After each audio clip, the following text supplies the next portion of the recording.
오늘은 끝까지 함께 걷는 사람이라는 제목으로 잠깐 말씀을 나누고자 하는데요.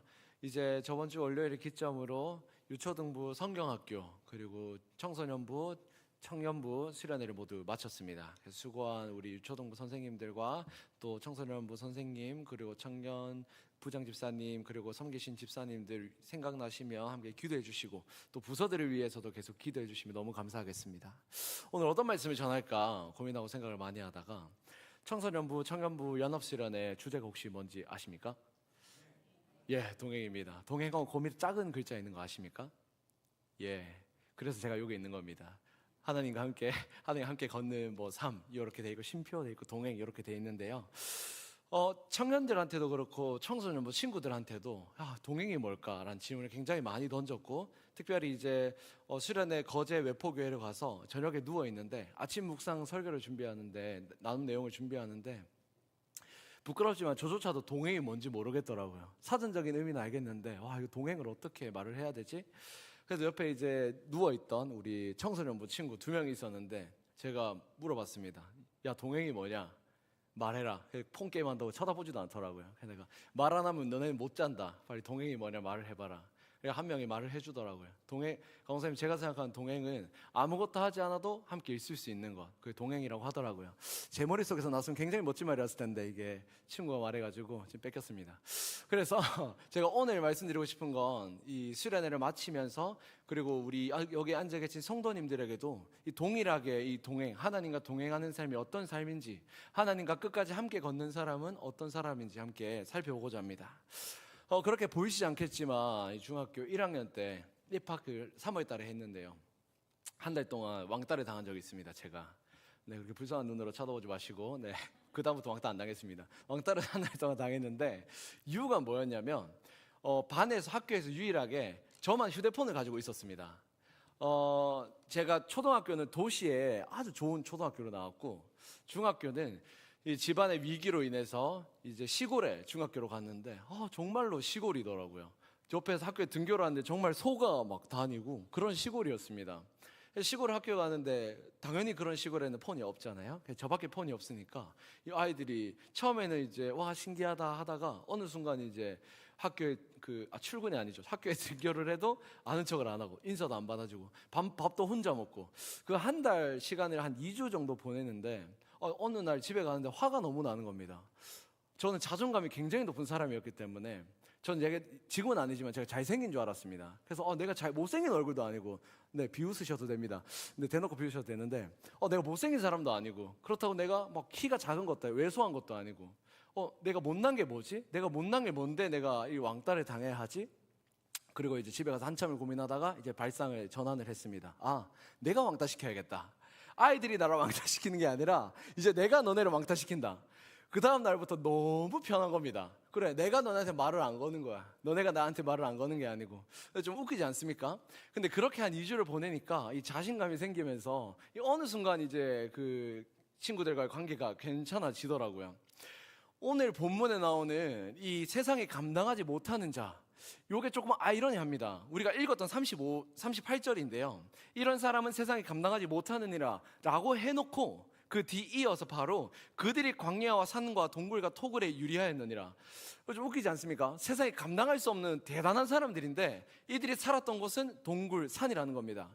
혹시 이 이야기를 아실지 모르겠지만 이 미국에 어떤 일이 있었냐면 미국의 한 주에서 노숙자들을 위해서 하나의 복지 정책을 냈습니다. 어떤 복지 정책이었냐면 노숙자들을 위한 아파트를 만들었습니다. 노숙자들이 겨울이 되면 얼어 죽고 여름에 더워서 많이 죽으니까 이 사람들을 보호하기 위해서 이 사람들을 잘 이제 케어하기 위한 아파트를 만들어 놓고 이제 거기에 들어가서 살게 했습니다.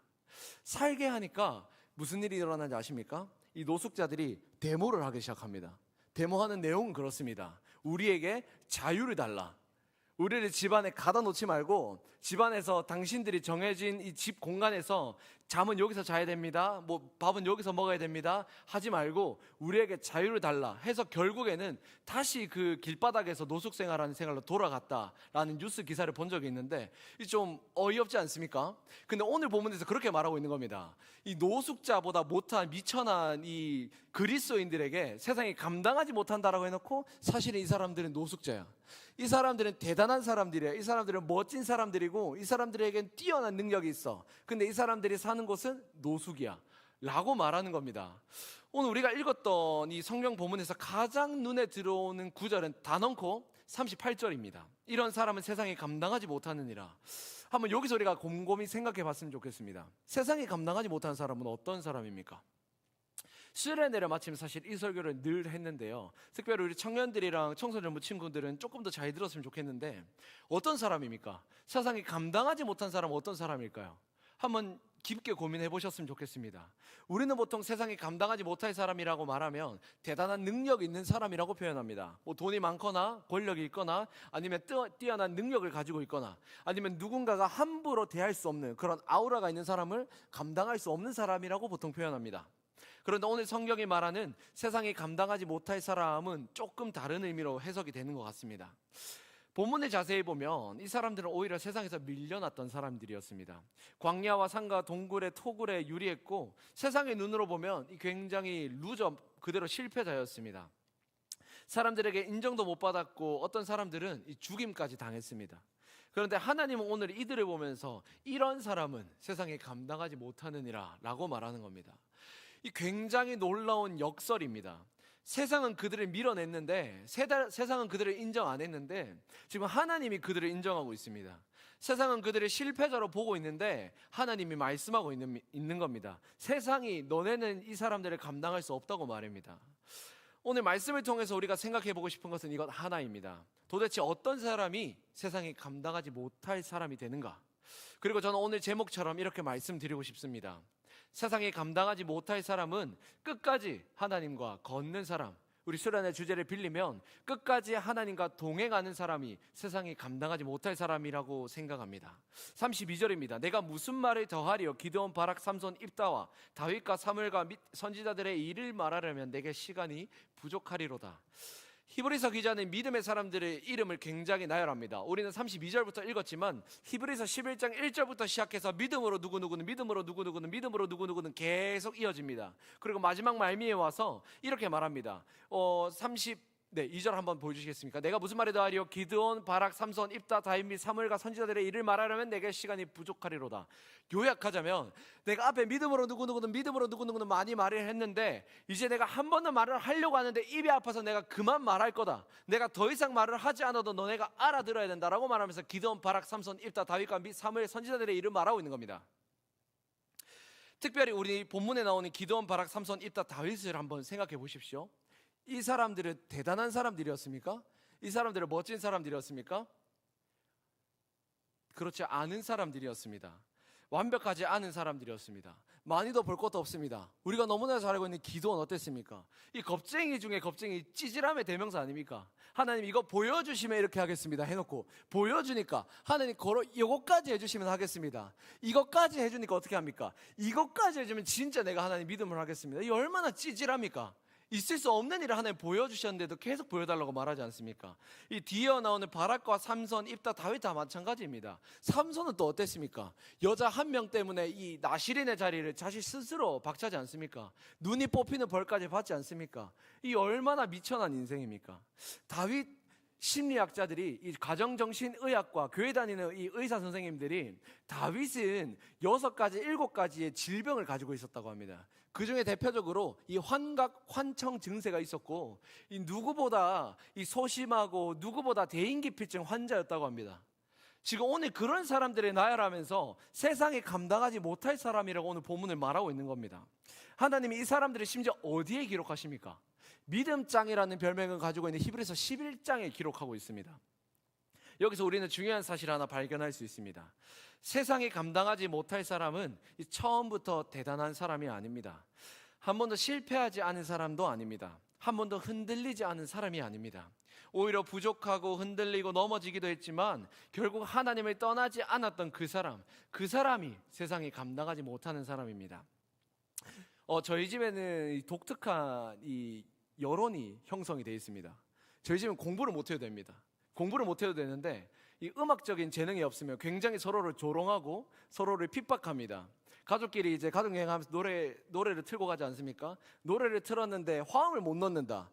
끝날 때까지 조롱을 당합니다. 저희는 그런 집입니다.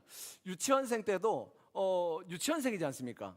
제 동생이 이제 학예 발표할 바이올린을 켜는데 다른 바이올린 잘 모르는데 다른 친구들은 위로 올라가는데 동생은 밑으로 내려가고, 동생은 밑으로 내려오는데 다른 친구들은 위로 올라갈 적이 있었습니다.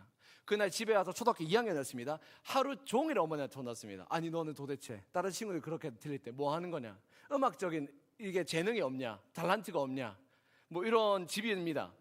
마찬가지로 막내 동생이 5살 때였는데 앞에서 무대에 섰는데 다른 친구들은 다 왼쪽으로 가고 제 동생만 오른쪽으로 가는 거예요. 근데 누구보다 자신 있게 행복하게 하더라고요. 다른 친구들은 오른쪽으로 갔는데 제 동생은 왼쪽으로 가고, 그런 적이 있는데 아니나 다를까 집에 와서 혼이 났습니다. 저도 그렇고 둘째 동생도 그렇고 셋째 동생도 어머니한테 이런 핍박과 환난과 고난을 당하고 음악을 다 그만뒀습니다. 저는 제가 굉장히 나는 음악적으로 재능이 있구나. 학교에 선생님들도 야 너는 음악적인 재능이 있다, 음악을 해야 된다라고 했지만 어머니의 그 너는 재능이 없다라는 한마디에 저는 깔끔하게 포기했습니다. 둘째 동생, 셋째 동생도 마찬가지입니다. 근데 막내 동생 역시 들었는데 막내 동생은 어머니한테 혼나면 혼날수록 이를 악물고 버티는 겁니다. 이 노래를 못 부르는 것 같다, 음이 이상한 것 같다. 하루 종일 지방에서 노래를 부릅니다. 화장실 샤워하면서, 지금도 샤워를, 제 막내 동생 남자 동생인데요, 샤워를 3시간 합니다. 3시간 동안 2시간을 물만, 제가 한번 몰래 문을 열었는데 물을 맞으면서 혼자서 노래를 부르고 있습니다. 발성 연습을 합니다. 그래서 제 동생은 결국 지금 음악을 전공하고 이번에 20살이 되어서 대학을 이제 성악을 전공해서 대학을 갔습니다. 제 막내 동생과 이 나머지 위에 있는 저를 포함한 3명의 차이가 뭔지 아십니까? 3명은 어머니의 그 핍박 속에서 깔끔하게 포기했지만 막내의 마음속에는 딱 2글자의 단어가 있었습니다. 다시라는 단어가 있었습니다. 아무리 핍박과 환난이 닥쳐와도 다시였습니다. 막내에게 아무리 뭐라고 해도, 지금도 저는 노래를 못 부른다고 뭐라 하지만 저에게 노래의 노자도 모르면서 내 앞에서 노래 꺼내지 말라는 말을 듣지만 여전히 핍박하고 막내도 여전히 자신의 노래를 잘한다고 생각해 노래를 부르고 있습니다. 이 다시의 차이가 있는 겁니다. 신앙생활도 그렇습니다. 우리가 세상에 감당하지 못할 사람이 되는 것은 한 번도 넘어지지 않았기 때문 아닙니다. 사랑하는 성도 여러분, 여기에 여러분들이 앉아 계신 이유가 한 번도 시험에 안 들어서가 아니지 않습니까? 시험에 들었지만 다시 일어났기 때문에, 다시 이 예배의 자리를 사모했기 때문에 이 자리에 있는 거 아닙니까? 우리는 이것을 우리 청소년부 친구들, 유초등부 친구들, 청년대학부 학생들에게 우리는 이것을 알려줘야 됩니다. 말로 알려주는 것이 아니라 행동으로 보여줘야 하는 것입니다. 시험에 안 드는 모습을 우리의 자녀들에게 보여주는 것이 아니라 시험을 들었을 때에도 다시 일어날 수 있는 방법을 알려줘야 하는 것이 우리의 목적이자 사명이 되어야 합니다. 넘어져도 우리가 다시 일어날 수 있는 일이 무엇입니까? 하나님의 손을 붙잡고 있기 때문입니다. 세상에 우리가 넘어지는 것을 보고 말합니다. 너는 안 된다, 너는 실패했다, 이제 끝났다, 포기해라 라고 말합니다. 그러나 믿음의 사람은 그 자리에서 다시 하나님을 바라봅니다. 다시 일어나고 걸어갑니다. 혹시 지금 우리의 스스로의 부족함 때문에, 연약함 때문에 낙심하고 계십니까? 나는 믿음이 부족해, 나는 너무 많이 실패했어, 나는 다른 사람처럼 대단한 믿음이 없어 라고 생각하십니까? 오늘 본문은 그런 우리에게 이렇게 말합니다. 세상에 감당하지 못할 사람은 완벽한 사람이 아니라 넘어져도 하나님과 다시 동행할 수 있는 사람이라고 말합니다. 세상은 우리의 과거를 가지고 우리를 정죄할 수 있습니다. 아니, 정죄할 겁니다. 그러나 하나님은 우리의 과거만 보시는 분이 아닙니다. 오늘도 주님의 손을 붙들고 있는가를 보십니다. 그러므로 우리의 믿음은 이렇게 고백합니다. 하나님, 저는 부족합니다. 저는 자주 넘어집니다. 이 고백은 누구나 할 수 있습니다. 교회에 다니면 누구나 할 수 있습니다. 그러나 우리가 바로 옆에 있는 풍성한 교회나 저기 대성교회와 다른 바가 있다면 그 뒤이어 그러나 주님을 떠나지 않겠습니다가 우리 생명샘 전원교회 사람들의 입에서 나가야 하는 겁니다. 이 사람이 세상에 감당할 수 없는 사람입니다. 본문 33절부터 보면 이 놀라운 승리의 이야기들이 계속 나옵니다. 그들은 믿음으로 나라들을 이기기도 하며 사자들의 입을 막기도 하며 불의 세력을 멸하기도 하며 칼날을 피하기도 하며 연약한 가운데서 강하게 되기도 하며. 이 말씀을 읽으면 우리가 생각합니다. 그래, 믿음이 있으면 이렇게 되는구나. 제가 초등학교 때 이 말씀을 잘못 읽어가지고 이 불의 세력을 멸한다는 걸 보고 칼날을 피한다는 걸 보고 이 믿음이 있으면 교회를 다니면 다치지도 않는구나, 칼에 베이지도 않는구나. 이 말씀을 듣고 제가 집에 가서 그 옛날 브라운관에 그 버리는 집 앞에 TV가 있더라고요.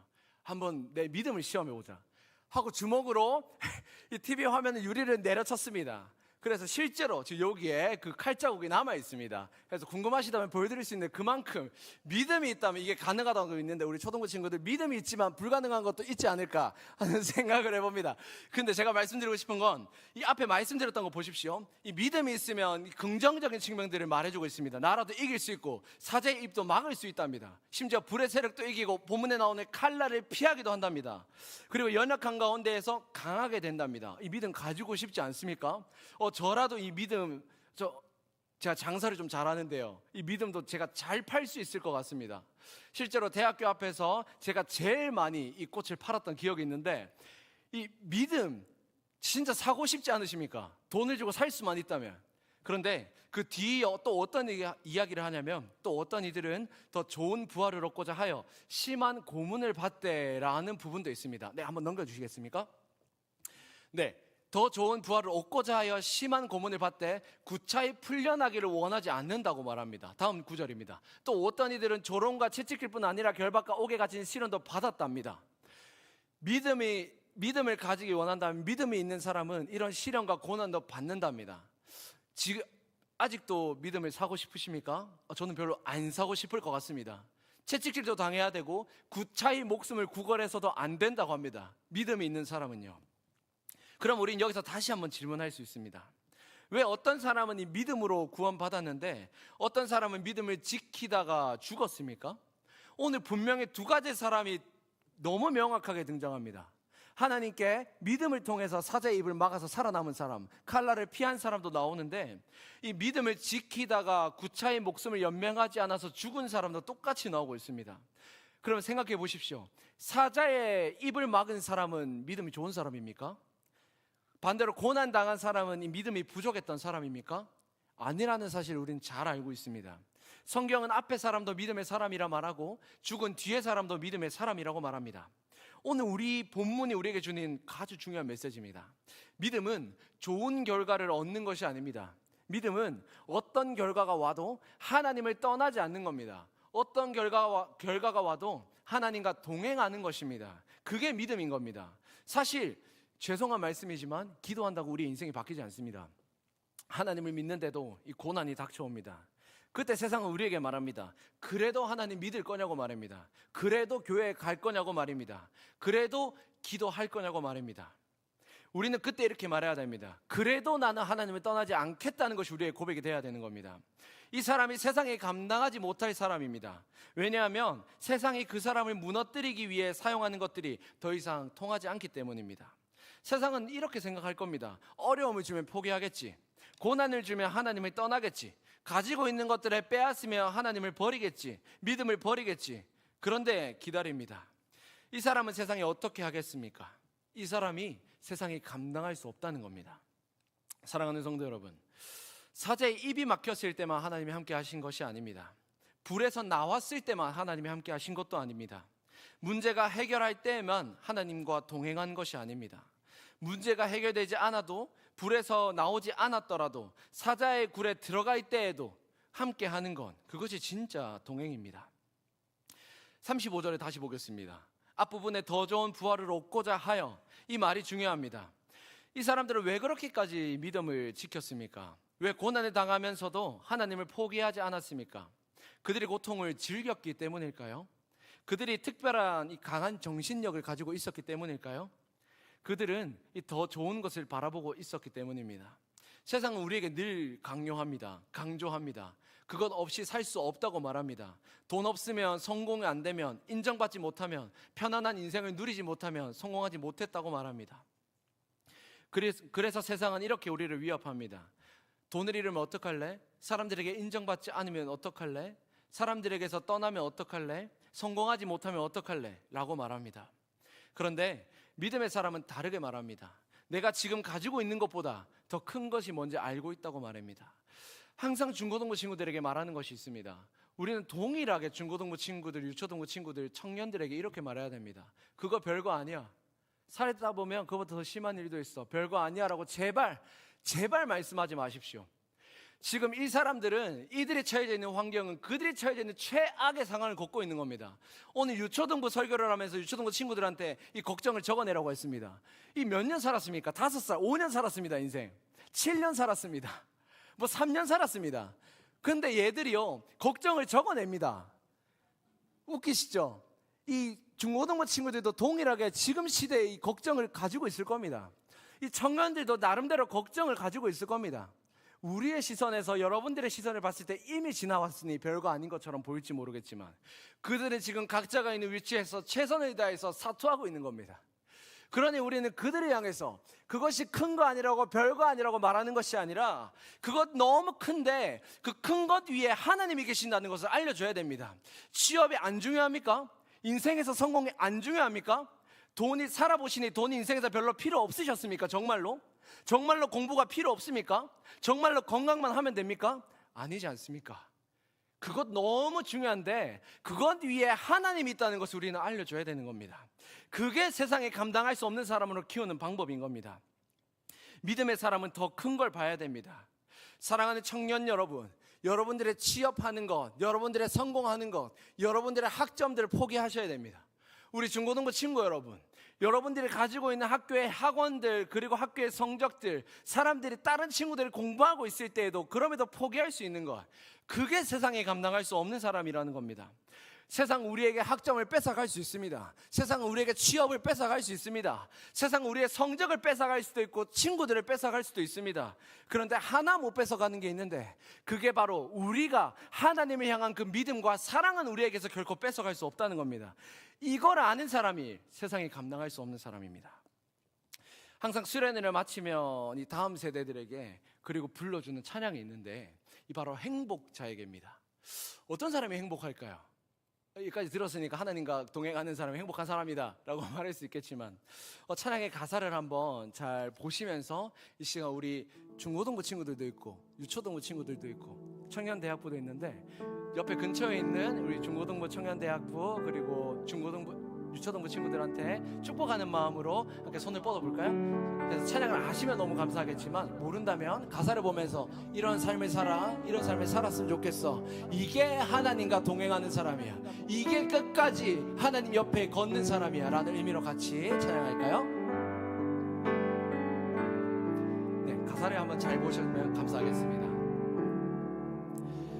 걱정은 마요, 돌아가는 길 같아도 하나님께서 늘 지켜주시니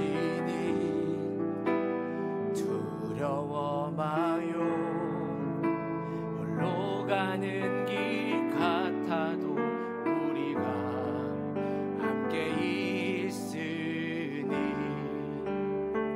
세상은 살 길을 찾아 열심히 사는 것이 최고의 가치라 말하지만, 행복자여 당신의 눈엔 하나님 나라와 그분의 영광뿐. 세상은 살 길을 찾아 열심히 사는 것이 최고의 가치라 말하지만,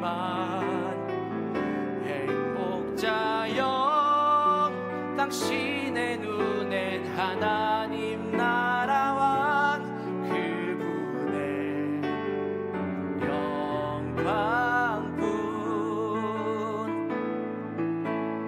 의심은 마요, 당신이 선극인 하나님께서 부르신 길이니, 때론 어려워도 그 길에 있어요 하나님 기뻐하시니, 하나님 늘 곁에 계시니. 우리 진짜 이거면 되지 않겠습니까? 우리의 자녀들이 하나님과 함께하는 걸 의심하지 않고, 하나님과 걸어가는 그 길에 외롭다 하더라도 걱정하지 않고, 그 길을 두려워하지 않을 수 있는 것, 그것이 진짜 하나님과 동행하는 길 아니겠습니까? 부족해도 함께 걷고, 눈물이 나도 함께 걷고, 이해할 수 없어도 함께 걷고, 모든 것이 잘 될 때도 함께 걷고, 아무것도 보이지 않을 때도 함께 걷다가 마침내 그 믿음의 길을 다 걸은 후에 우리 다음 세대들이 하나님 앞에서 자랑스럽게, 하나님, 나는 끝까지 하나님과 동행했습니다. 세상에 하나님을 버렸을 때에, 세상에 하나님을 외면했을 때에, 남들은 취업에 앞장서고 취업을 중요하게 생각하고 성경을 중요하게 생각했을 때, 하나님, 나는 이 하나님을 버리지 않았고 믿음의 길을 걸었습니다. 이 고백이 진짜 우리 다음 세대에 위해서 나가야 될 고백이 아닙니까? 아무것도 말하지 마십시오. 아무것도 원하지 하지 마십시오. 아무것도 강요하지 마십시오. 그저 하나님과 같이 걸어가고 있음에 만족하십시오. 하나님이 책임져 주실 것에 만족하시기 원합니다. 그래서 이 고백을, 나는 끝까지 주님과 함께 걸었습니다. 나는 주님을 버리지 않았습니다. 나는 하나님과 함께하는 동행하는 삶을 살았습니다. 이 고백이, 우리의 성도님들의 고백이, 우리의 유초등부의 고백, 중고등부의 고백, 우리 청년부들의 고백이 되기를 주님의 이름으로 간절히 소망합니다. 기도하겠습니다.